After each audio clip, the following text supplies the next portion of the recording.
এই দেখুন, এটা হচ্ছে ভাপা রোল, দেখেছেন? 15 মিনিট লাগে ভাপাতে, আর খেতে খুব মজাদার, খেতে একদম সস দিয়ে একদম হেভি লাগে। আমার হয়ে গেছে, আমি তুলবো। খুব গরম।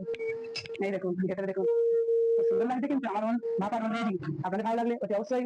বন্ধুরা, স্বাগত।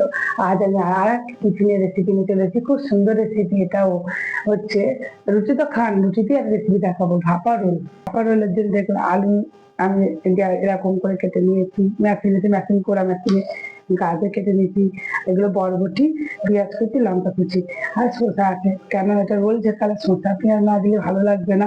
আমি এই মাছের ডিম, দেখুন ভাপা রোলটা কিভাবে করি।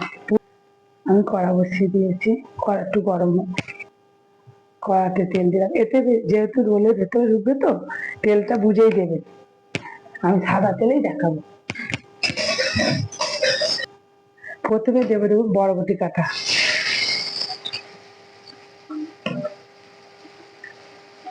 আমি একে একে দেবো, একটু মানে একটুখানি তাড়াতাড়ি দেবো।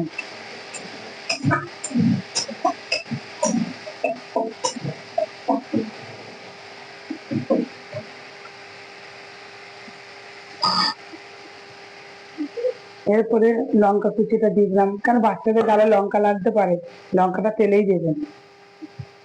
তারপরে দেবেন আলুটা, এখন গাজরটা ওর সাথে দিয়ে দিলাম। গাজর কিন্তু কাঁচা খাওয়া যায়, তবুও আমি যে তাহলে এটা পুর বানিয়ে নিচ্ছি। আর পেঁয়াজটা আমি অর্ধেকটা দেবো, আর আপনারা পেঁয়াজটা নাও দিতে পারেন, কোনো অসুবিধা নেই। কেন শসাতে এই রোলের মধ্যে শসা পেঁয়াজ খান তো কাঁচা, তাহলে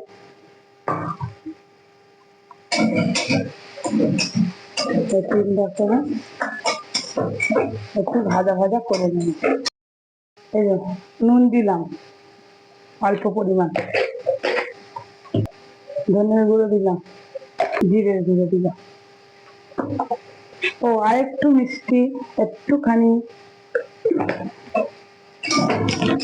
রুটি ভাজা না খেতে ভালো লাগবে, ঠিক এরকম করে করে বানিয়ে দেবেন, সবাই খাবে, কেউ বলবে না আর ভালো লাগছে না খেতে, সবাই বলবে ভালো লাগছে। এবার ডিমের কুচিগুলো, মাছের ডিম, মুরগির ডিম তো খান রোল, এবার মাছের ডিমের খাবার রোলটা খেয়ে দেখুন কেমন হয় রোলটা। পুরো ভিডিওটা দেখতে থাকুন, রোলে কেমন করে বানাচ্ছে একটু জানবেন না।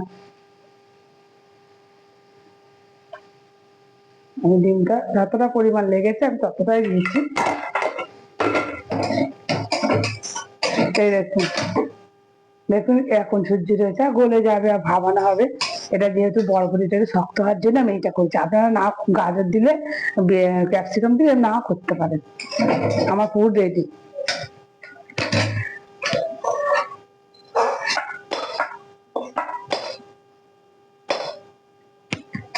এই দেখুন, এইটা কিন্তু আপনারা লাল আটাও করতে পারেন, শুধু সাদা আটাও করতে পারেন, আমি দু রকম আটাই করবো। এই দেখুন, ঠিক পুরো একে নেই, একটু কম নিয়েছি, লাল আটা একটু বেশি নিয়েছি, তা আপনারা সমান নেবেন, অসুবিধা নেই। আটাটা স্বাদ করার জন্য একটু বেশি করেই আমি নুন দিলাম, তাহলে একটু নুন খেতে ভালো লাগবে। দেবো একটু টক দই, এই টক দইটা বেশি করেই দিলাম, কিছু দিলাম না। হ্যাঁ, তুমি আটার মধ্যে মিষ্টি দিতে হবে, আমি আগে এটা মেখে নিই দইটা দিয়ে। এবার আস্তে আস্তে অল্প অল্প করে জল নিয়ে, যেমন মাখে আটা ঠিক নর্মাল আটা মেখে নেবে। এই দেখুন, আর তিনটে পুরো করে নিয়েছি লেচি, এখানে যেহেতু আমার ছোট জায়গাটা। আর আমি এদিকে দেখুন, গ্যাস জেলে আমি কিন্তু জল বসিয়ে দিয়েছি, যেহেতু ভাপা রোল হবে। এবার রুটির মতন এটা বেলবে, সামান্য একটু আটা না দিলে জড়িয়ে যাবে একটু।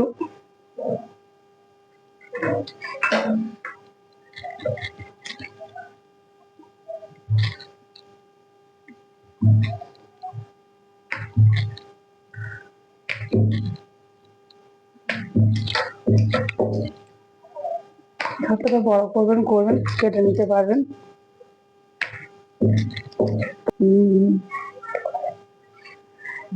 দেখুন আমি রুটি করে নিয়েছি এত বড় সাইজ।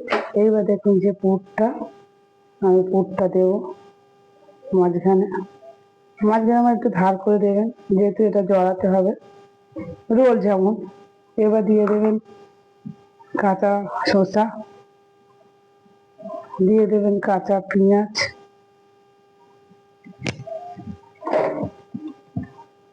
দিয়ে দেবেন টমেটো সস, হালকা করে টমেটো সসটা বেশি দেবেন না, অল্প দেবেন। এবারে এই রুটিটা নিয়ে কাঁচার মধ্যে জড়িয়ে নেবেন। এই দেখুন, আমি সাইড গুলো পরে কেটে দেবো, এটা আমি আরো আপনারা পারলে এরকম এখান থেকে দেবেন। আমার প্রথমটা আমি অর্ধেক মাছ বরাবর থেকে দেওয়া হয়ে গেল, এটা আমারই ভুল হলো একটু, সেটা আমি কেটে দেব। আমি কেটে সরিয়ে দিল।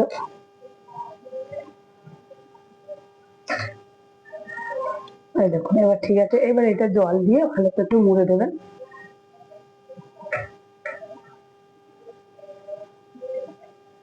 খুলে যাওয়ার ভয় আছে তো।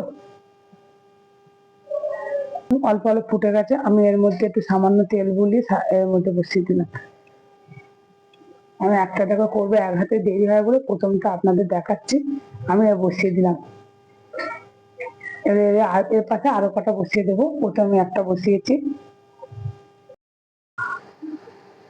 এই দেখুন, এটা হচ্ছে ভাপা রোল, দেখেছেন?